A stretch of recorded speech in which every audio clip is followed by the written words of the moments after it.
여러분은 이 땅 위에 사람으로 태어난 것이 축복이라고 생각하십니까? 아니면 슬픈 운명이라고 생각하십니까? 여러분이 보시기에 우리 인간의 가장 큰 결점은 무엇이라고 생각하십니까? 그리고 지능이 발달된 이 사람이 아닌 다른 생명체가 있다면 그들은 우리를 어떻게 생각할까요? 어쩌면 그들은 우리 사람을 진실을 못 보는 가짜에 만족하는 생물이라고 말할지도 모릅니다. 우리 사람은 대부분 진실을 바로 보는 눈이 없습니다. 단지 주어진 대로 아니면 있는 대로 받아들이는 것이 진실이라고 생각할 뿐입니다. 주어진 대로, 지금 있는 대로, 이게 다 진실이라고 생각한다 이거예요. 조금 어려운 말이지만 잘 생각하면서 들으시기 바랍니다. 그리고 중진국일수록, 선진국, 후진국, 중진국 할 때 중진국일수록 가짜 세계는 더욱 판을 칩니다. 차라리 선진국이나 아니면 후진국은 이 중진국보다는 낫습니다. 왜냐하면 선진국 국민은 그래도 가짜를 가려낼 줄 알아요, 대체로. 그리고 후진국은 가짜 진짜가 필요 없어요, 거기는. 그래서 이 중진국일수록 가짜 세계는 더욱 판을 칩니다. 우리나라는 지금 어디에 속하는지 여러분들은 이미 잘 아실 겁니다. 우리가 바로 중진국입니다. 그러니까 여러분들은 가짜에 많이 속을 수 있다는 얘기예요. 우리나라는 이 다행히 이북이라는 좋은 샘플이 있어서, 이북이 있는 게 얼마나 다행인지 몰라요. 샘플이 있어서 그나마 설명하기에 매우 좋습니다. 우리 인간의 첫 번째 결점은 있는 현실을 바로 보고 파악하는 것이 아니라 있는 그대로 받아들여 그것이 진실인 양 착각한다는 것입니다.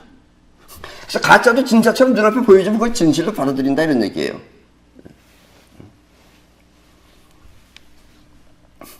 그리고 두 번째 결점은 그와 같은 자기 마음을 통해 세상을 이해한다는 것입니다. 가짜가 됐든 진짜가 됐든 있는 그대로 받아들이고 그 받아들인 걸 가지고 판단한다는 것입니다. 여기서 자기 마음은 곧 주어진 대로 또 있는 그대로를 받아들인 대로 이해한다는 뜻입니다. 한마디로 세상을 바로 보지 못하면서 자기 심정으로 세상을 이해하는 것입니다. 바로 본 게 아니라 자기 심정으로 세상을 판단한다는 얘기예요. 지금 여러분들의 그 자의식 세계, 그것을 여러분들은 다 진짜라고 알고 있다는 얘기입니다. 가짜가 들어갔든 진짜가 들어갔든 그건 구별하지 못한다라는 이야기입니다. 여러분들이 혹시 그 코미디 영화나 아니면 슬픈 영화를 보면 관중들이 와 하고 웃거나 또 눈물을 찔끔거리면서 보는 경우가 많습니다. 슬픈 영화는 눈물을 찔끔거리면서. 그러면 사람들은 당연히 내가 우스웠듯이 다른 사람들도 우습구나 하고 생각을 합니다. 여러분들 그렇게 생각할 거 아니에요. 와 하고 같이 웃었어. 그러면 내가 웃었듯이 저 사람들 다 똑같은 마음으로 웃었구나 라고 생각한다는 얘기예요. 그리고 슬픈 장면 역시 옆 사람도 나와 같은 심정으로 슬퍼하는구나 하고 생각합니다. 내가 슬펐듯이 저 사람도 나랑 같은 슬픔을 가져서 눈물을 찌끔찌끔거리는구나 하고 생각한다라는 이야기입니다. 그렇다면 그때 옆 사람한테 왜 웃었느냐 아니면 왜 우느냐 하고 직접 물어보십시오. 그러면 뜻밖의 본인과 전혀 다른 이유에서 웃거나 울었다고 말할 것입니다. 예를 들면 나는 코미디언이 웃겨서 웃었는데 옆 사람은 그렇게 웃기는 코미디언을 바라보는 사람의 표정이 재밌어서 웃었다고 말하는 식입니다. 그러니까 같이 웃었지만 서로 웃는 게 틀리는 거예요. 이렇게 확인하지 않으면 사람들은 자기와 같은 심정, 같은 처지에서 그랬다고 그냥 믿어버리는 것입니다. 그러니까 자기가 그렇게 받아들였다고 해서 옆 사람도 똑같이 받아들였다고 생각한다 이거예요. 그게 우리 자의식입니다. 그게. 이북에 살고 있는 사람들은 우리와 똑같은 언어를 쓰고 또 핏줄이 같은 형제이며 그리고 민족입니다. 그러나 이북과 남한은 70년 가까이 차단되어 서로 다른 교육과 생활 습관으로 이젠 완전히 다른 사람이 되어버렸습니다. 같은 민족도 틀림없고 같은 형제도 틀림없지만 우리랑 다른 사람들입니다. 그러나 그나마 이북에서 눈앞의 현실을 바로 보고 판단한 사람들은 이 세계는 뭔가 이상하다 하고 판단한 사람들은 탈북을 해서 남한에서 잘 살고 있지만 잘 살고 있죠. 그러나 가짜 교육에 젖어 쟤네들은 다 가짜 교육입니다. 순전히 김일성, 김정일, 김정은만 높이 세우는 가짜 교육이에요. 가짜 교육에 젖어 그 나라를 지키는 것이 충성이라고 생각하는 사람들은 지금 이북에서 굶어 죽고 있습니다. 그래서 그 사람들의 충성이 이게 진짜 제대로 된 충성인지 아닌지 이것도 여러분들이 생각해 보셔야 됩니다. 지금 우리나라도 마찬가지입니다. 지금 여러분들이 우리나라의 정부라든가 이런 걸 깊이 잘 생각해 보셔야 돼요. 세상은 이렇게 이북처럼 자기네 이익을 위하여 세상을 속이며 살고 있는 것입니다. 이북이 저렇듯이 이 세상을 지금 많은 사람들이 속이고 있다 이런 얘기예요. 그리고 인간은 그렇게 진짜든 가짜든 주어진 대로 받아들이는 그런 결점이 있습니다. 이것은 이북뿐만 아니라 전 세계가 모두 똑같습니다. 이북만 저런 게 아니에요. 이북이 저렇듯이 지금 전 세계가 거의 비슷합니다. 특정 권력층이 자기네 이익을 위하여 대중을 속이는 것입니다. 대중은 얼마든지 속아요. 있는 그대로만 보여주면 그게 다 진짜인 줄 아니까. 요즘 우리나라 매스컴이 대체로 모두 그렇고 우리나라 매스컴에는 얼마 전까지만 해도 매주 토요일마다 사람들이 엄청 많이 몰리는 태극기 집회나 이런 게 방송에 안 나왔어요. 안 나오는 이유는 우리에게 속이는 겁니다. 그것도. 대체로 모두 그렇고 이북 또한 그렇듯이 공산권 나라가 모두 그러며 미국 또한 예외는 아닙니다. 미국도 마찬가지입니다. 그렇게 속인다 이런 얘기예요. 여러분은 가끔씩 미국의 대통령인 트럼프가 CNN 뉴스를 미워하는 장면을 TV에서 종종 볼 것입니다. 미국도 사실 언론은 트럼프를 배격했어요. 트럼프 편이 아니에요. 트럼프를 대통령으로 안 만들려고 했어요. 그래서 모든 언론이 다 속였어요. 그럼에도 불구하고 국민들이 속지 않고 트럼프를 대통령으로 만든 것입니다. 그래서 미국은 선진국이다 이거예요. 우리하고 틀려요. 우리는 속이면 다 속아 넘어가요. 근데 미국은 그나마 국민들이 눈을 떴기 때문에 트럼프를 대통령으로 만든 겁니다. 우리 사람은 스스로 경험하지 않으면 눈앞에 있는 실체가 무엇인지 알지 못합니다. 그것은 우리가 눈앞의 현실을 직접 보고 판단하는 것이 아니라 우리 마음이 끌어온 대상을 받아들여 그것을 통해 세상을 판단하기 때문입니다. 이 말이 무슨 얘기냐면 우리 마음이 눈앞에 있는 걸 보고 저것이 진짜인지 가짜인지 무엇인지 옳은지 그른지를 판단하는 것이 아니라 미리 끌어들여온 대상을 보고 전에 경험을 통해서 그걸 통해서 세상을 판단하기 때문이다 라는 이야기입니다. 쉽게 말하면 끌어오는 마음이 외부의 상황을 보거나 듣고 하여 끌어들이면 그것을 통해 현실을 판단한다는 뜻입니다. 때문에 끌어온 대상이 없는 것은 비교할 대상이 없어 판단할 수 없는 것입니다. 처음 보면 뭔지 모른다 이런 얘기예요. 처음 보면 뭔지 모르는 뿐만 아니라 전에 자기가 봤던 걸 가지고 판단한다 이거예요. 그렇게 틀릴 수밖에 없다 이런 얘기입니다. 아주 쉽게 예를 들면 이 못생긴 아가씨를 본 경험이 있는 사람이 잘생긴 아가씨를 보면 예쁘다 라고 판단하는 것과 같습니다. 못생긴 걸 봤으니까 예쁘다라고 평가하는 거다 이거예요. 저 아가씨를 처음 보면 저게 예쁜 건지 못생긴 건지 모른다 이런 얘기입니다. 그리고 그 기준도 알고 보면 제각각입니다. 서로 제각각이기 때문에 웃는 것도 서로 제각각 웃는 거다 이런 얘기예요. 한순간에 같이 웃었을 뿐이지 이유는 다 제각각이다 이런 얘기입니다. 이 대체로 결혼한 부부는 어딘가 모르게 닮은 사람이 많습니다. 어딘가 모르게 틀이 비슷해요. 그것은 항상 거울에 비친 자기 얼굴을 보고 항상 자기 얼굴을 거울에다 비춰서 보면은 그게 이제 영혼 속에 그게 각인이 돼 있어요. 그래서 그걸 보면 편안한 거예요. 그래서 비슷한 사람을 선택하기 때문입니다.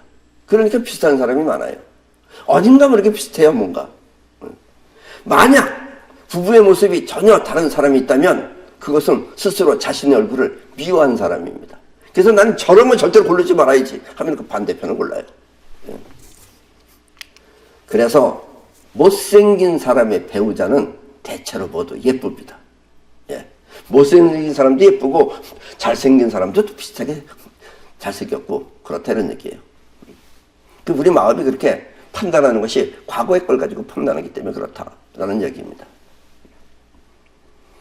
이 우리 마음은 끌어오는 작용과 뻗어나가는 작용이 함께 있습니다. 평소에 우리가 보고 듣는 것은 뻗어나가는 기운이 보고 듣는 것이 아니라 뻗어나가는 기운이 보고 들으면 제대로 보는 거죠. 근데 그게 아니고 끌어오는 기운이 끌어온 장면이나 소리를 보고 듣는 것입니다. 그래서 우리는 눈을 뜨면 보기 싫어도 봐야 하고 또 시끄러운 소리가 나도 어쩔 수 없이 들어야 하는 것입니다. 그러니까 여러분들은 소리가 들리는 것 같지만 들리는 게 아니고 여러분들이 끌어온 거예요. 그게 끌어온 소리를 열어만 나는 것 뿐이에요. 지금 눈 뜨면 이게 눈을 열어놓은 거고 귀는 항상 열려 있으니까 열려 있는 거고. 그래서 여러분들은 듣기 싫다고 해서 안 들을 수가 없다는 얘기예요. 보기 싫다고 해서 안 볼 수가 없다 이런 얘기입니다. 뻗어나가는 기운 때문이라면 보기 싫으면 안 뻗어나가면 되고 그러면 안 보이겠죠. 또 듣기 싫으면 안 들어도 되는데 끌어오는 기운이 끌어왔기 때문에 어쩔 수 없이 보고 들어야 하는 것입니다. 그리고 이렇게 보고 들은 것 안에서 판단하는 것입니다. 그걸 갖고 판단한다 이거예요. 그걸 갖고 비교해서 생각한다라는 이야기입니다. 한마디로 현실을 바로 보기가 어려운 것입니다. 물론 이렇게 말한다고 해서 현실을 바로 못 보는 사람이 없다는 건 아닙니다. 그 사람들이 있는 겁니다. 그 선진국이 되려면 그것도 갖춰야 된다 이런 얘기예요. 이북에서 탈북한 사람들이 눈앞에 거 똑같이 보는데도 이게 아니다라고 판단하는 건 뭔가 거기서 물론 못 살기 때문에 나온 사람들도 있어요. 그런 사람들도 대부분 다시 잡혀가거나 죽거나 하기 쉽습니다. 그러나 영원히 살아서 온 사람들은 거의 다 살아옵니다. 이 우리나라는 우리 보통 사람은 못 느끼죠. 우리나라는 특히 이 땅 기운이 강하기 때문에 여기서 태어난 사람은 자기도 모르게 강한 기가 작용하여 남의 말을 수렴하기보다는 남의 말을 듣기보다는 자기 주장이 강합니다. 그래서 우리나라 사람들은 아주 강해요. 서로 자기 주장이 강해요. 때문에 어떤 대학 교수 출신이라는 사람은 그 사람이 전에 대학 교수였대요. 유명한 강사가 되어서 이 TV 출연을 많이 하는데 이 사람의 강의는 있는 역사를 바로 보고 판단하여 전하는 것이 아니라 본인이 그런 분이 없어요. 자기 안목으로 역사를 왜곡되게 보고 말해서 요즘 사람들로부터 많은 욕을 얻어먹고 있습니다. 이 사람의 인생 또한 어찌 보면 억지처럼 느껴져 많은 유튜버들이 그것까지 들춰내며 이 사람을 공격하고 있습니다. 그러나 물론 텔레비에 많이 알려졌기 때문에 사람들이 많이 보긴 봐요. 보긴 또 봐요. 그러면 그 사람 그 강의를 보는 사람들은 훌륭한 사람들입니다. 왜냐면 그 귀가 보통 망가진 귀가 아니면 들을 수 없는 그런 목소리를 가지고 있는 사람이에요. 그 사람은. 그래도 그 재밌다고 보는 사람도 있어요. 예. 그것은 다름 아니라 이 박사하기 때문인데 그 강사분이 박사입니다. 박사하기 때문인데 이 사람은 한국에서 대학을 나오고 또 박사학위는 미국 하버드 대학에서 받았다고 합니다. 하버드 대학은 미국의 서울대학교죠. 그 미국에서 제일 좋은 대학교가 하버드 대학입니다. 거기서 박사학위를 받은 사람이에요. 그 얼마나 대단해요.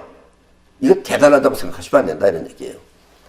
그런데 문제는 그 학위가 그 사람이 무슨 학위를 받았느냐? 거기서 서양 철학 학위가 아니고 동양 철학 학위를 받은 것입니다. 이 동양 철학은 동양에 있는 대학에서 학위를 받아야지. 왜냐? 서양 사람들은 우리 동양 사람들하고 사고방식이 전혀 다릅니다. 우리랑 같이 보는 게 아니에요. 서양 사람들이 보는 건 틀려요. 서양 사람들은 작용을 봐요. 우리는 상태를 보는데. 그래서 우리는 우주를 설명할 때 태극이라고 설명하는데 서양 사람들은 헥사곤으로 설명을 해요. 그거를. 그러니까 우리랑 보는 방법이 틀려요. 생각하는 방법이 틀립니다. 서양 사람들은. 그러니까 서양 사람들이 동양 철학을 알 턱이 없어요. 정확하게. 그러니까 거기서 동양 철학 학위를 서양에서 받았다고 내 유튜버들이 비웃는 겁니다. 그거를. 공연히 하버드라는 이름 때문에 억지로 얻은 학위라는 것입니다. 괜히 그냥 하버드에 번버스 들려서 가서 받아왔다 이런 얘기예요. 쉽게 말하면. 그래서 유튜버들이 아주 상당히 그걸 갖다가 못 갖다가 얘기하고 있어요. 들어가서 보세요. 유튜브를. 이 3.1절을 맞이하여 이 사람은 TV에서 특별 강의를 하였는데 문제는 이 사람이 우리나라의 초대 대통령인 이승만 대통령을 무시하며 또 이승만 대통령의 구국 정신을 왜곡시켜 그를 무덤에서 파내야 한다는 등 끔찍한 발언을 했기 때문입니다. 정말 이승만 대통령이 얼마나 죽은 것도 억울한데 거기서 얼마나 논통했겠어요. 이상하게 생긴 사람이 머리에 털도 제대로 안 난 사람이 막 뭐라고 잘 갖다 흉보고 있으니까 괴뢰군이라 그러면서 이승만 대통령이 얼마나 깜짝 놀라겠어요. 이승만 박사가. 근데 이 사람이 그렇게밖에 말할 수 없는 이유는 본인이 나라를 걱정하는 정신이 없기 때문입니다. 괜히 지 잘났다고 떠들기만 하지, 하버드 대학교 나왔다고 떠들기만 하지, 본인이 나라 걱정하는 게 없기 때문에 이승만 대통령의 구국정신, 나라를 걱정하는 정신을 볼 수 없다 이런 얘기예요. 그게 이승만 대통령을 괴뢰군이라고 그랬어요. 그 양반이. 근데 나이도 어느 정도 먹어서 어느 정도 알 텐데 정말 그렇게 말하기도 힘든 겁니다. 그게. 그래서 이승만 대통령의 구국정신을 볼 수 없었던 것이고 또 이승만 대통령의 무덤을 파헤치라고 말한 것입니다. 이승만 대통령이 지금 묘지를 파내야 된다고 그러고 있어요. 그 사람은 어디로 들어갈지 지금 앞으로 문제입니다. 지 딸은 또 다 미국에 유학 보냈어요. 또 만약 이 사람이 진정으로 나라를 구하고자 하는 정신이 있었다면 이승만 대통령을 그렇게 말하지도 않았을 뿐더러 감히 무덤을 파헤치라는 따위의 말은 하지 않았을 것입니다. 이승만 대통령은 나라를 사랑했어요. 그리고 오늘날에 이렇게 우리가 그나마 이렇게 살 수 있는 건 이승만 대통령이 그렇게 만들었기 때문이에요. 아니면 벌써 우리는 빨갱이 나라가 됐을 거예요. 그런 인간이 이승만 대통령을 그렇게 욕한다는 것은 이승만 대통령이 그런 것을 전혀 보지 못하기 때문에 그렇게 욕할 수 있는 거예요. 본인이 이승만 대통령이었으면 어쩔 뻔했겠어요. 지금 이 나라는. 그걸 생각해 봐야 됩니다. 그리고 그 사람이 그렇게 무슨 텔레비전 나고 유명하다고 해서 보지도 말라 이런 얘기입니다. 그걸. 때문에 여러분은 인간의 두 번째 결점인 자기 마음을 통해 세상을 이해한다는 식의 판단으로 그가 하버드 대학 박사 출신이니 그의 말이 옳을 것이다 라는 식의 어리석음을 저지르지 마시기 바랍니다. 그가 이승만 대통령과 다른 점은 이승만 대통령은 나라를 사랑할 줄 알았지만 그는 자신을 위할 뿐, 자기 자신을 위할 뿐 나라를 사랑할 줄 모른다는 것입니다. 나라 사랑하는 사람은 절대로 그런 말을 안 해요. 이승만 대통령을 가지고 그렇게 말 안 해요.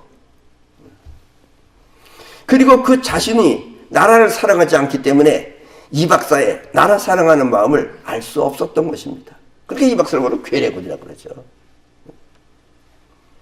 때문에 그의 강의는 배울 것 없는 허울 좋은 하버드식 강의일 뿐입니다. 그리고 반농담입니다만 그 사람의 그 목소리 톤은 정신 건강에도 좋지 않다고 많은 유튜버들이 그렇게 말하고 있습니다. 그 사람 목소리 들으면 이상하게 그 쨍쨍거려요. 그걸 또 막 듣기 좋다 그런 사람. 그 사람은 정말 그 사람은 그 특별한 목소리를 가지고 있습니다. 나는 한 5분을 듣지 못하겠던데 그걸 확 듣겠다고 또 앉아있는 사람들 보면 정말 세상은 재밌습니다. 예. 또 이 TV를 보면 많은 지식인들이 그 지식인들이라는 걸 여러분들은 믿으면 안 돼요. 그 사람은 자기 지식 가지고 하는 얘기예요. 세상을 가지고 하는 게 아니고. 지식인들이 이북에 관해서 말을 하는데 그 말들이 모두 문제거리입니다. 무슨 평론가니 무슨 언론인이라면서 말하는 얘기는 전부 다 지 얘기지 이북 얘기가 아니에요. 현실을 바로 볼 줄 아는, 다시 말해서 현시안을 갖춘 사람이 들으면 토할 것 같은 말을 그들은 이북의 대변인들처럼 말하고 있는 것입니다. 오죽하면은 이북에서 교육을 받고 자란 태영호 전 영국 대사가, 지금 사진에 보는 저 사람입니다. 태영호 영국 대사가 너가 뭘 안다고 그래 하면서 말을 못하게 한다고 투덜대겠습니까? 이북에서 자라고 이북을 뻔히 알고 이북에서 그래도 엘리트급에 속했다고 하는 태영호 씨가 말을 하면은 그걸 듣고 이북이 그렇구나 하는 걸 받아들여야 되는데 네가 뭘 안다고 그래 한다고 얘기해요. 정치인들이. 나라가 지금 이 모양입니다. 민주주의이기 때문에 지금 이런 혼란이 오는 거예요, 이게. 차라리 우리도 뛰어난 안목을 갖춘 사람들끼리만 이어나갔으면 이런 세상은 오지 않죠, 지금. 그리고 이제 곧 우리는 통일도 해야 되는데 지금이 문제입니다, 지금. 정말 이 대한민국에서는 쫓아버려야 할 매국노들이 정치가랍시고 정치를 하고 또 평론가니 언론인이니 하면서 자기식으로 이해한 이북을 마치 실상처럼 말하는 것을 보면 정말 대한민국의 앞날은 캄캄하구나 하는 걱정이 앞섭니다. 그들은 이북의 실체를 말하는 것이 아니라 자유대한에서 배부르게 먹고 우리나라에서 배부르게 먹고 자유롭게 생각한 자기 생각을 마치 이북의 실상인 양 그렇게 떠드는 것입니다. 그래서 누구 돈 많은 분이 있으면 비행기라도 하나 빌려가지고 그들을 이북의 정치범 수용소 같은 데 꼭 한번 견학시켜서 거기서 좀 한 몇 달이고 풀어놓고 지발로 걸어오려면 거기서 좋으면 살라면 살고 그렇게 좀 해주면 좋겠어요. 예. 비행기 한 대 정도 빌려가지고 다 싣고 가가지고서. 이 우리나라의 교육은 눈앞의 현실을 바로 보는 교육법이 전혀 없습니다. 그래서 우리나라는 눈먼 사람들이 많아요. 때문에 이 마귀알몸, 야구알몸은 그냥 백설공주에 나오는 마귀알몸입니다. 마귀알몸이 맛있게 생긴 사과를 주며 꼬드기면 전부 넘어가는 것이 어쩌면 당연하다고 생각되기도 합니다. 역사적으로 우리한테 배우던 일본은 지금 세계 랭킹 제 3위가 됩니다. 일본이. 넘버 2가 중국이에요. 그 넘버 1이 미국이고 넘버 5가 영국이에요. 넘버 4가 독일이고 우리나라는 넘버 12, 13 정도 됐다고 그랬어요. 근데 지금 좀 떨어질 거예요. 아마. 그런 일본의 세계 랭킹 제 3위가 될 수 있었던 것은 일본인은 자기를 낮추고 우리나라처럼 자기를 고집하지 않아요. 그렇게 그 강사처럼 자기가 잘났다고 그렇게 떠들지 않아요. 자기를 낮추고 현실을 바로 보기 위해 부단히 노력했기 때문입니다. 일본은. 옛날에 우리한테 밤낮 배우던 사람이 우리보다 훨씬 앞선 이유는 그들은 자기 자신을 낮추고 현실을 바로 보기 위해 노력했기 때문입니다. 나는 이것을 일본에서는 말이 없어요. 지네 그렇게 살 뿐이지. 그래서 나는 이것을 사무라이식 교육법이라고 합니다. 우리나라는 공자왈, 맹자왈 하면서 자의식 부풀리기. 공자왈, 맹자라고서는 안 다 집어넣어가. 이게 자의식이죠. 자의식이 부풀리기 연습을 할 때 일본은 눈앞에 칼날과 화살을 바라보며 현실을 살피는 연습을 해왔던 것입니다.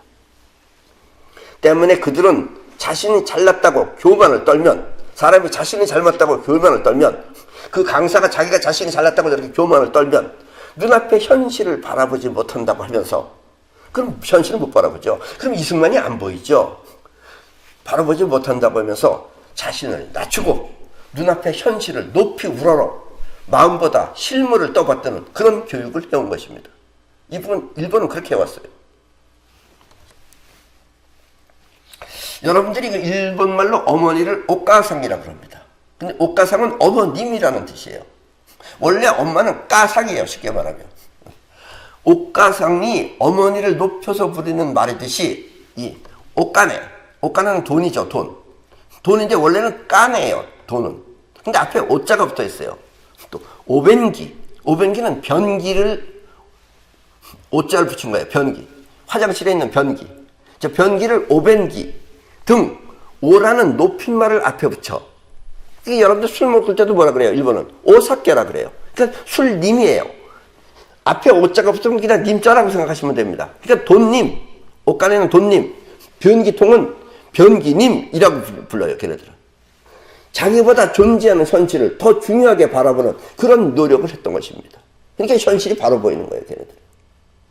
우리는 지가 잘났다고 괜히 이승만 대통령을 갖다가 저를 괴뢰군이라고 하면서 저걸 무덤에서 파내야 된다고. 그런 막말을 한다 이런 얘기예요. 지가 잘났다고 그러면. 저렇게 잘난 척을 하면 안 된다는 얘기예요. 자기를 낮춰라 이거예요. 그래서 일본 사람들은 돈, 옷간에도 또 변기, 모변기도 오라는 높임말을 앞에 붙여 사물이 자기보다 위라는 식으로 세상을 살폈던 것입니다. 그래서 지금 일본은 세계 랭킹 제3입니다. 지구에서. 이 서양 또한 보고 생각하는 방법이 우리와 전혀 다릅니다. 우리가 있는 상태를 보고 느낀다면 서양은 움직이는 작용을 살펴 사물이 현실에 드러나는 실용성을 보고 판단하는 것입니다. 때문에 우리는 우주의 상태를 보고 태극을 말할 때 서양은 우주의 작용을 보고 헥사곤을 발견하는 것과 같습니다. 사실은 작용이 더 중요하죠. 작용이 있어야지 무엇을 한다가 되는데 우리는 상태만 바라보고 그걸 음량이라 그래서 태극을 말했어요. 결국 태극과 헥사곤은 똑같은 뜻이지만 여러분들이 이 태극과 헥사곤에 대해서 자세하게 하려면 이 전에 했던 강의를 들으시면 됩니다. 태극과 헥사곤은 똑같은 뜻이지만 실용성 면에서는 헥사곤이 훨씬 더 현실적입니다. 태극은 보고 알 뿐 아무것도 할 수 없는데 헥사곤은 무언지는 몰라도 일단 먼저 무언가를 할 수 있는 것입니다. 작용이니까. 그래서 서양의 과학은 우리보다 지금 훨씬 앞선 것입니다. 옛날에는 과학기술이 비슷했어요. 우리도 옛날에 좋은 거 많았어요. 우리도 뭐 해시계도 만들고 대포도 만들고 이런 것도 서양보다 앞섰어요. 우리가. 근데 지금은 훨씬 앞섰죠. 서양이. 우린 따라가지도 못할 정도로 앞섰어요. 지금. 그 이유는 걔네들은 작용을 보고 말하고 우리는 상태를 보고 말하기 때문에 그렇습니다. 그러니까 이승만 대통령의 작용을 보지 못하고 이승만 대통령의 상태만 보니까 뭐 저까지가 죽어서 없어진 게 뭐 대단하겠냐 이러고 그냥 저걸 괴뢰군이라고 해서 파내라 이러고 지가 그런 거예요. 이승만 대통령이 작용을 봤으면 자기가 감히 말 못하죠. 지가 하게 뭐 있어요. 지가. 예. 저러 가지고 목소리가 깨끗깨끗거려 앉아서. 예. 지금 이 시점에서 우리가 서양보다 앞서기 위해서는 우주의 수직작용, 이 수직작용을 3D 작용이라고 합니다. 3D라는 건 3디멘션, 즉 디멘션은 차원이에요. 그러니까 3차원 작용을 통해 서양 문명이 따라올 수 없는 그런 업적을 남겨야 합니다. 이게 지금 우리가 지금 그래도 서양보다 앞선 부분이 바로 이 부분입니다. 우리는 3D, 수직작용을 통해서 서양 문명이 따라올 수 없는 그런 업적을 남겨야 합니다. 우리는 이렇게 수직작용을 통한 업적을 사이파워라고 합니다. 사이파워가 아직은 우리가 영어로 강의를 안 했어요. 그래서 서양이 몰라요. 영어로 이제 세상에 알려지면 그때 서양 사람들은 이것을 더욱 발전시켜서 획기적인 지구 문명을 창조할 것입니다. 근데 우리 동양에서는 지금 내가 이렇게 말해도 별로 그렇게 큰 호응이 없는데 나중에 이제 영어로 이제 강의가 나오면 그때는 이제 서양 사람들이 이거에 대해서 확 달려들 것이다 라는 얘기예요. 왜냐면 실용성을 보니까. 사이파워는 이렇게 지구, 미래 문명의 전환점이 될 것입니다. 그게 사이파워예요. 지금 이렇게 마음껏 말해줘도 우리 한국 사람들은 잘 못 알아들어요. 그러나 언제 이제 영어로 나가게 되면 그때는 이제 서양 사람들이 달려들게 될 것입니다. 왜냐면 이게 실용적이기 때문에. 저거다 하고 달려들 거예요. 근데 우리는 뭐냐? 이러고 앉아있어요. 그렇다면 이 현실을 바로 보는 안목, 그것은 무엇이며 또 어떻게 교육을 해야 하는 것일까요? 우리나라는 아직까지 이 교육이 안 돼 있어요. 그냥 괜히 글만 공부해요, 그걸만. 그래서 공부해가지고 성적은 좋아. 뭐 써먹질 못해.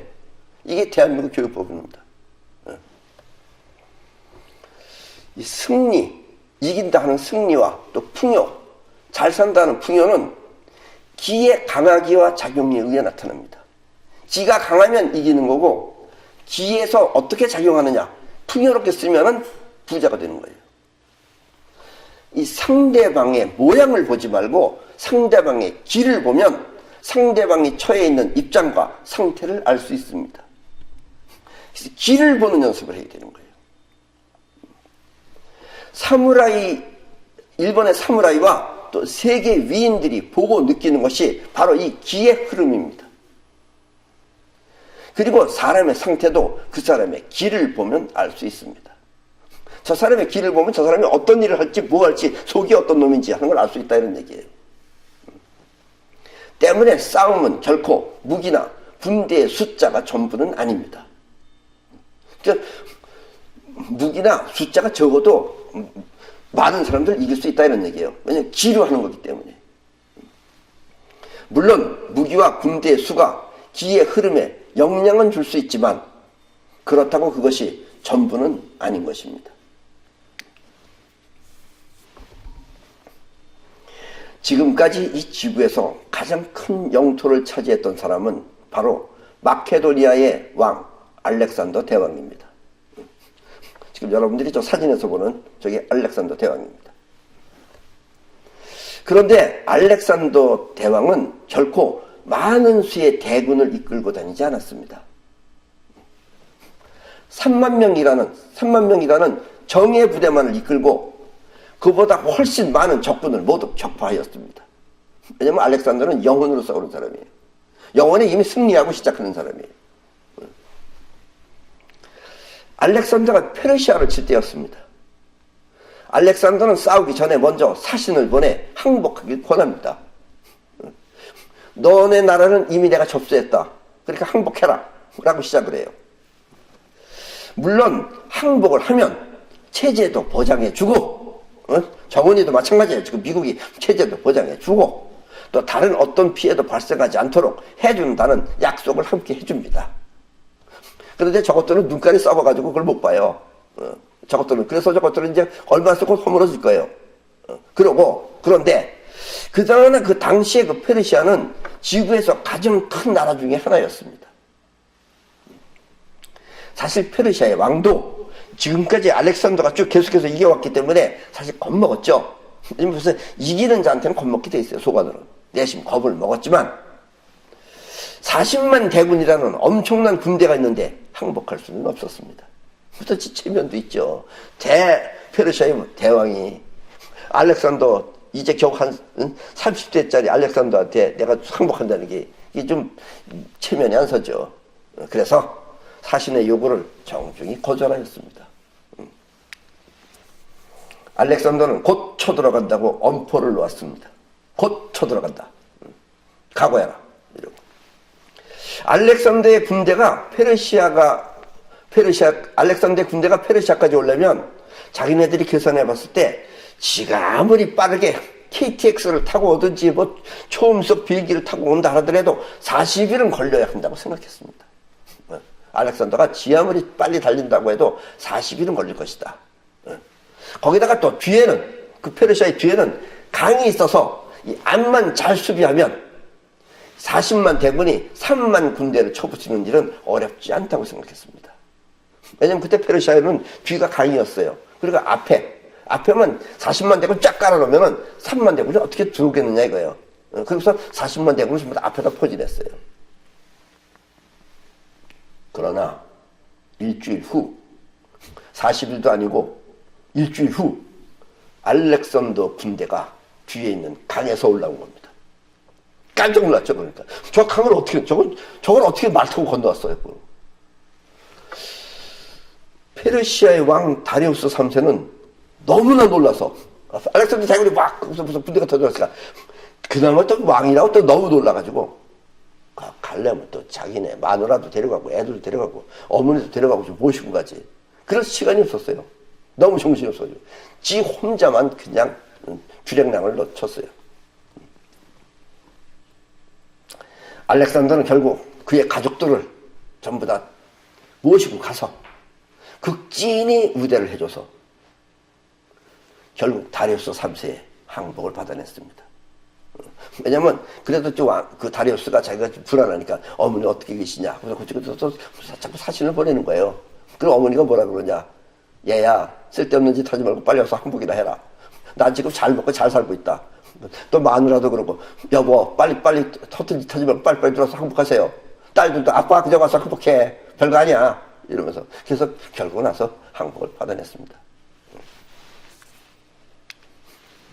이것이 알렉산더 군대의 막강한 기세이며 또 알렉산더의 현시안입니다.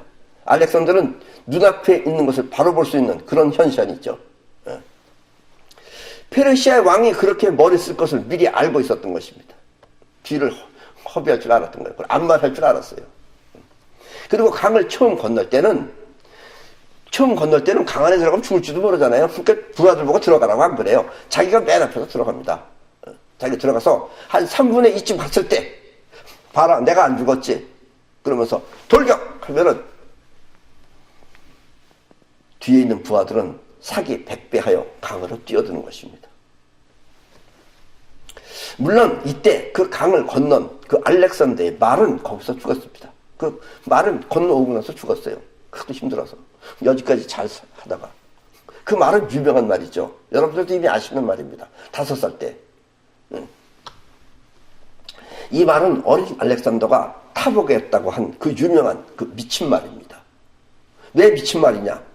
그때도 모든 사람들은 그 말이 명마가 아니고 미친 말이라고 했는데 알렉산더의 현시아는 왜 그 말이 미친 듯이 날뛰는지 알아서 말을 태양 쪽으로 머리를 돌려 올라타서 오늘날 우리가 모두 아는 그런 명마가 된 말입니다. 왜냐면 이것이 태양 반대쪽으로 있으니까 자기 그림자가 보이는 거예요. 그 앞에 그림자가 보이는데 그림자 위에 자기 위에 뭐가 하나가 툭툭 올라오니까 자기 둥근에서 탁 뭐가 올라오는 게 탁 느껴지거든. 그러니까 얘가 깜짝 놀라서 시시거렸던 거예요. 그걸 알렉산더가 몇 번 보고 아무리 잘 탄다고 하는 기수들이 타봤자 얘가 자꾸 이거 하니까 알렉산더 눈치챈 거예요. 제가 그림자를 보고 놀라고 했다는 걸. 아무도 못 봤어요. 그래서 알렉산더가 제가 타겠습니다. 그때 다 6살 먹어서 꼬마가. 근데 역시 또 왕자는 돈도 많은 모양이에요. 그 아버지가. 야 왕자라는 놈이 함부로 말했다가 실수하면 안 된다. 그럼 네가 말값을 네가 내라. 그러니까 걔는 말값도 가지고 있는 애야. 걔는. 비싼 말이라도. 그래서 알렉산더가 와서 말머리를 살살 돌려가지고 반대쪽으로 놓는다음에 홀라당 타니까 말이 가만히 있었죠. 그러니까 사람들이 전부 다 알렉산더 만세 하고 외쳤던 바로 그 말이 거길 건너가서 죽은 겁니다. 그 말이 미친 듯이 울부짖은 이유는 자신의 그림자를 보고 놀라서 그랬던 것입니다.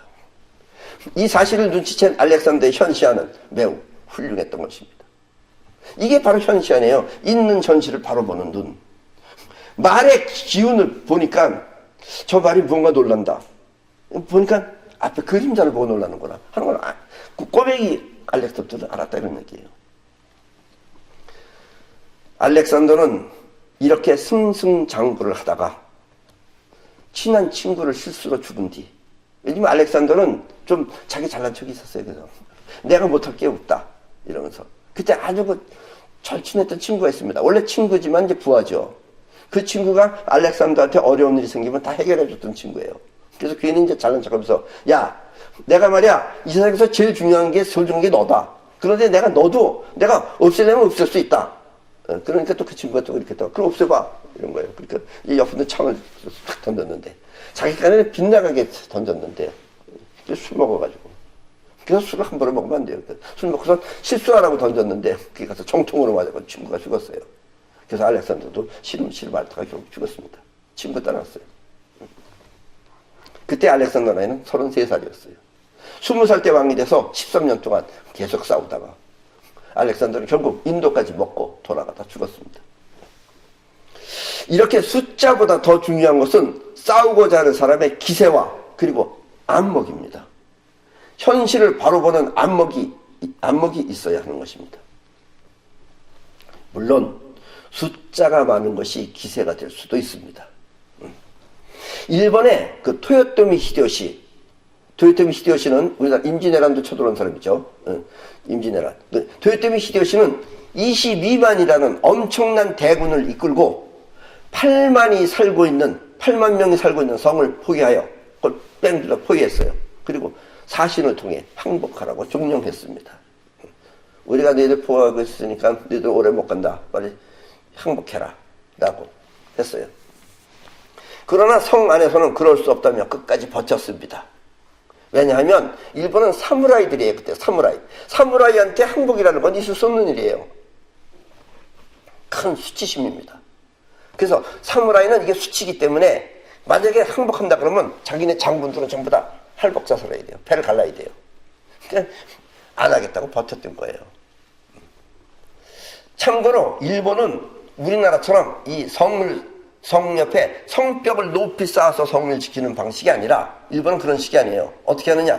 해자라고 해서 땅을 주변을 파가지고선 그 나라 주변을 성 주변을 땅을 파가지고 거기에 연못을 만들어서 즉 물을 채워서 방어를 합니다. 지금 저 사진에서 보는 바로 저건 동경입니다. 저렇게 성 옆에 전부 다 물론 저 성은 저기 본성이 아니에요. 성 안 보여요 사실은. 저렇게 주변에 전부 다 이렇게 물로다가 채워놓는 거예요. 때문에 도요토미 히데요시의 군대는 이 해자 주변을 겹겹이 포위하여 안에 물과 먹을 것이 떨어질 때까지 기다리면 되는 것입니다. 언젠가 저 물 떨어지고 언젠가 먹을 거 떨어진다. 그러니까 우리는 뺑뺑 둘러서 포위만 하고선 꽃구경이나 다니면서 놀자. 이랬던 거예요. 어차피 상대방은 22만 대군을 뚫고 나갈 그런 기력이 없기 때문에 시간이 지나면 저절로 이기는 그런 작전입니다. 물론 그때 도요토미 히데요시의 측근 중에는 뭐하라 이렇게 기다리고만 있느냐. 차라리 쳐들어가자. 그런 사람도 있죠. 거기도 성질 급한 사람이 있을 거 아니에요. 그런 사람이 있으면 그때마다 히데요시는 이리 와봐라. 우리 숫자가 상대방보다 훨씬 많기는 하지만 쟤네들은 8만이고 우리는 22만이에요. 만약 싸운다고 하면 상대편은 죽을 힘을 다해서 덤빌 것이다. 응? 왜냐면 자기네는 갇혀있는 사람이니까 어떻게든지 살려면 죽을 힘을 다해서 싸운다 이거예요. 우리는 그냥 싸우는데. 그러면 상대방 8만 명을 죽이기에 우리는 몇 명이 죽을 것 같으냐? 응? 저 8만 명을 다 죽이려면 우리는 몇 명이 죽을 것 같으냐? 우리도 최소한 10만 명은 죽는다. 왜냐면 쟤네들은 악을 품고 싸우기 때문에 우리도 10만 명은 죽는다. 그리고 그 10만 명 중에 내 동생이나 또 니네 친척이 있다면 그때 내 심정은 어떻겠느냐? 네 동생이 그래서 나가서 죽었어. 그럼 네 심정은 어떻겠느냐? 그저 꽃구경이라 하면서 이렇게 기다리면 최소한 적은 저 성의 성주꾼만 죽으면 된다. 그 나머지는 다 살 수 있다 이거예요. 그리고 결국 상대편은 성주, 호조 부자만, 호조라고 하는 그 성을 가진 그 아버지와 아들만 죽고 항복하고 모두 항복했습니다. 그러니까 8만 명 다 사는 거예요. 자기네 편은 22만 명은 다 살고. 그러니까는 시간만 끈 거죠. 자, 여러분들 만약에 지금의 우리 현실, 우리 대한민국의 현실은 알렉산더처럼 저렇게 쳐들어가는 전술과 도요토미 히데요시처럼 기다리는 전술 둘 중에 어느 편을 택해야 된다고 생각하십니까? 지금 이북과의 문제를 말입니다. 알렉산더 방식이 맞을까요? 아니면 도요토미 히데요시 방식이 맞을까요? 물론 알렉산더 방식은 안 되죠. 왜냐하면 이북은 핵무기를 갖고 있으니까. 그러면 너 죽고 나 죽지 않고서 핵무기 터뜨릴 수도 있어요. 그러니까 지금 우리가 할 수 있는 최선의 방법은 이북이 스스로 붕괴되고 또 그렇게 통일되는 것입니다. 마치 도요토미 히데요시가 꽃구경하며 기다리듯이 말입니다. 그리고 지금 우리의 현실은 거의 그렇게 되어가고 있습니다. 문제는 이북이 아니라 대한민국입니다. 지금 이미 우리는 이겨놓고 들어가는 거예요. 근데 지금 문제는 대한민국이에요.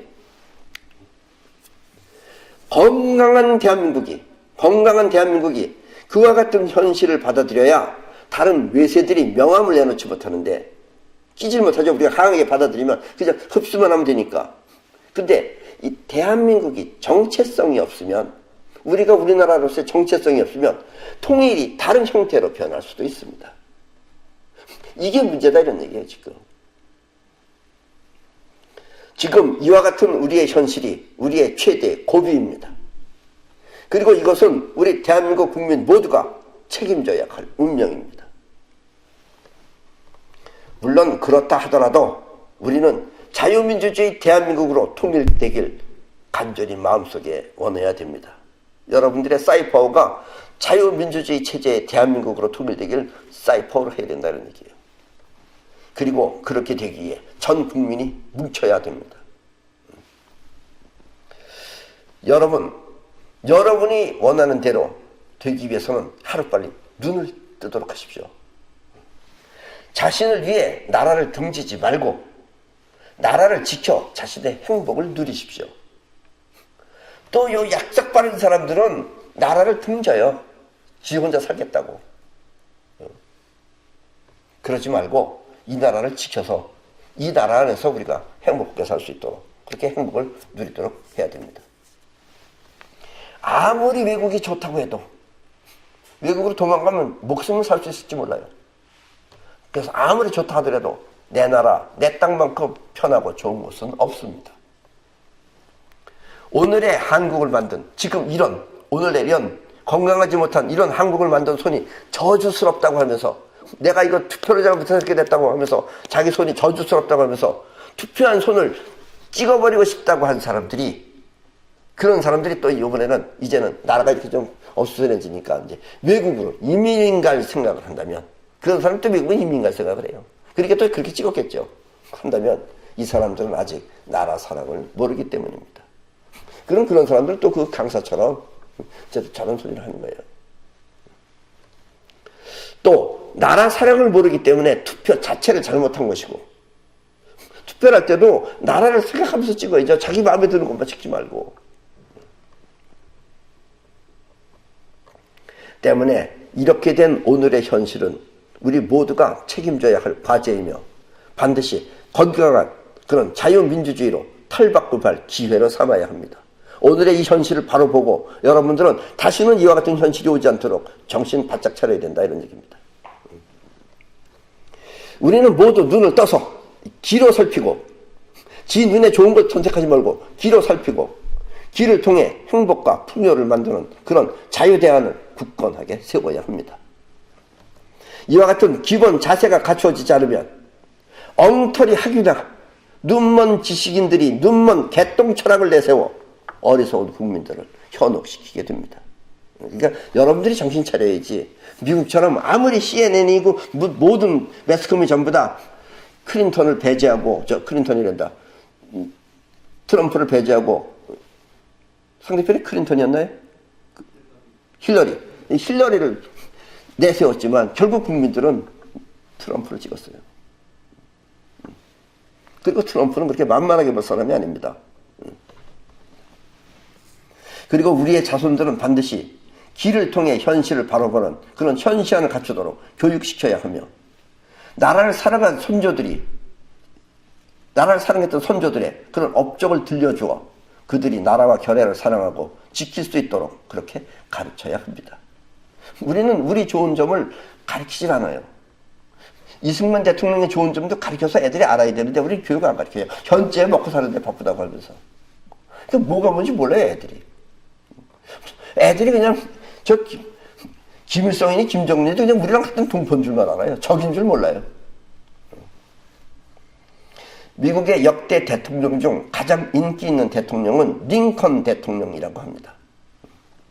지금 저 사진에 나와 있는 저 링컨 대통령입니다. 저 앉아있는 모습이. 사실 그 당시에 그 남북은, 링컨은 북부군이죠. 링컨은 그 당시에 우리나라처럼 남북으로 갈라져 있었는데, 링컨은 그 당시에 북쪽 링컨이고 남쪽, 이게 남부군이 따로 있었어요.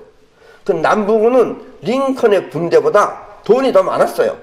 링컨보다. 그리고 지킬 돈, 농장이 있었어요. 전부 다 농부 일을 했어요. 농업을. 그래서 링컨보다 농장도 있고 또 돈도 많아서 항상 남부군하고 링컨 군대하고 싸우면 누가 이겼느냐? 남부군이 항상 이겼어요. 링컨 군대는 한 번도 이겨본 적이 없어요. 딱 한 번 이겼어요. 마지막 한 번. 그래서 남부군들이, 남부에 있는 사람들이 링컨을 전부 다 우습게 봤어요. 그 당시에. 그리고 대통령인 링컨의 제안을 무시하고 대화조차 하지 않겠다고 하였습니다. 그래서 링컨은 그렇다면 어쩔 수 없다 하면서 저 사진에 보다시피 저때 바로 링컨이 저기서 뭘 했냐면 노예 해방을 선포한 것입니다. 처음에 링컨은 노예를 해방까지 하려고는 하지 않았습니다. 단지 링컨은 같은 인간으로서 식구들을 나누어서 파는 행위는 하지 말자고 했던 것입니다. 왜냐하면 노예는 노예이기 때문에 남자 노예하고 여자 노예하고 서로 결혼을 하면은 애들이 생길 거 아니에요. 가족을 이룰 거 아니에요. 근데 백인들은 그렇게 살면서 자기네들한테 이게 다 돈이라고 하면서 남편은 남편대로 또 딴 데다 팔아먹고 예쁜은 예쁜 대로 딴 데다 팔아먹고 애들은 애들대로 팔아먹고 그러니까 가족이 다 흩어지는 거죠. 그러니까 링컨이 이것만 하지 말자 그랬던 거예요. 그런 링컨을 우습게 보고 링컨을 개떡같이 생각하고선 링컨을 갖다가 업신적인 거예요. 그러니까 링컨이 앞으로 아메리카에 있는 전 노예는 해방한다고 선포해버린 거예요. 결국 대통령의 입에서 미국 전역의 노예를 해방한다고 했을 때 흑인들은 뛰쳐나와 링컨의 군대에 가담한 것입니다. 농장의 이익을 지키려고 하는 남부군하고 또 목숨을 걸고 목숨을 지키겠다고 하는 북군의 싸움은 어느 편이 이길 것 같습니까?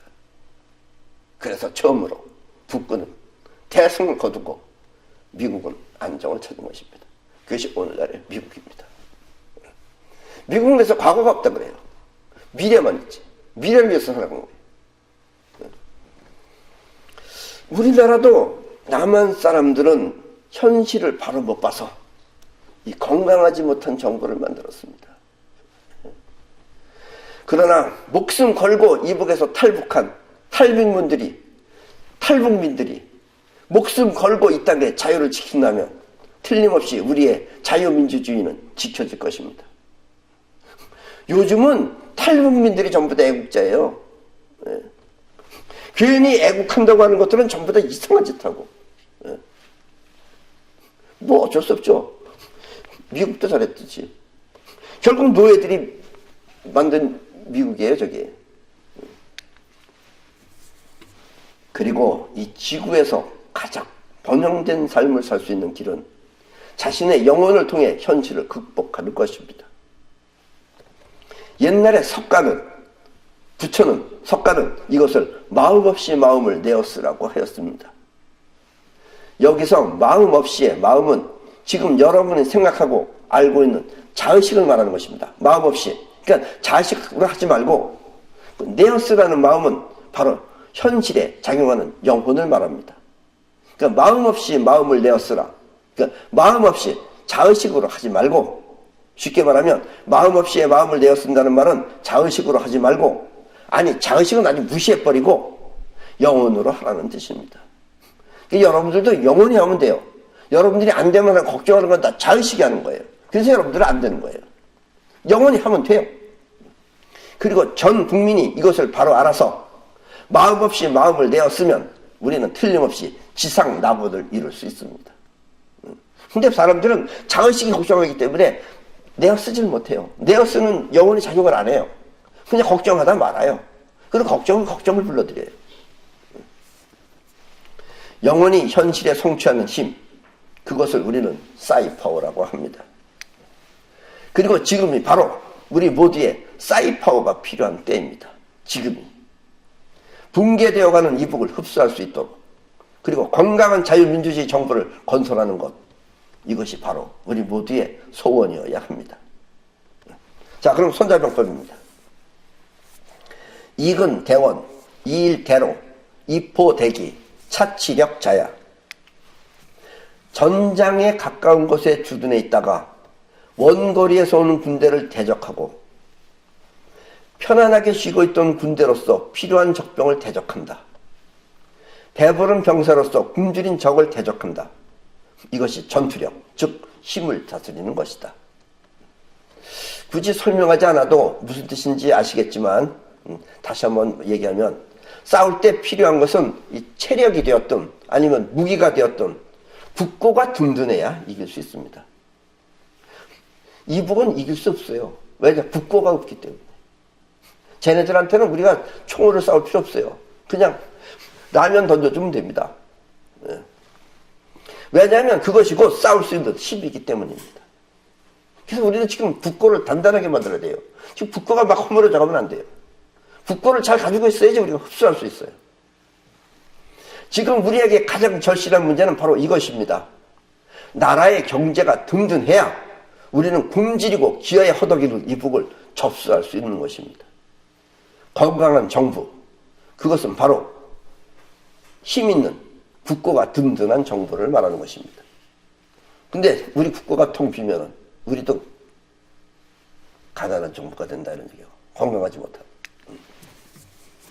무여정정지기, 물격당당지진, 차치변자야. 정렬된 대형으로 깃발을 들고 오는 군대와는 싸우지 말 것이며, 정렬된 대형으로 깃발을 들고 오는 군대, 기가 살았다 이거죠. 또 당당하게 진영을 갖춘 적군을 공격하지 말아야 하거니와 영원히 바짝 서 있다 이거예요. 그런 사람들은. 이것을 상황 변화를 잘 다스리는 것이라고 한다. 정렬이 잘 갖추어진 군대는 다시 말하면 기세가 강한 군대를 말하는 것입니다. 또 당당하게 진영을 갖춘 군대도 기세가 흐트러짐이 없다는 뜻입니다. 이렇게 기세를 보고, 눈앞에 모양만 보지 말고 기세를 보고 적을 판단하는 것을 현시한, 즉 있는 현실을 바라보는 눈이라고 합니다. 들리고 보이는 것을 갖고 판단하지 말고, 들리고 보이는 것을 갖고 판단하지 말고, 그럼 가짜 할 수도 있잖아요. 상대편들이 가짜로 할 수 있으니까. 판단하지 말고 보이지 않는 기의 흐름을 판단하는 것. 남이 보이지 않는 것을 보고 들을 수 없는 것을 들으며 남이 말할 수 없는 것을 말할 수 있는 것. 이것이 바로 현실을 바라보는 안목입니다. 그럼 오늘 강의는 이것으로 모두 마치겠습니다.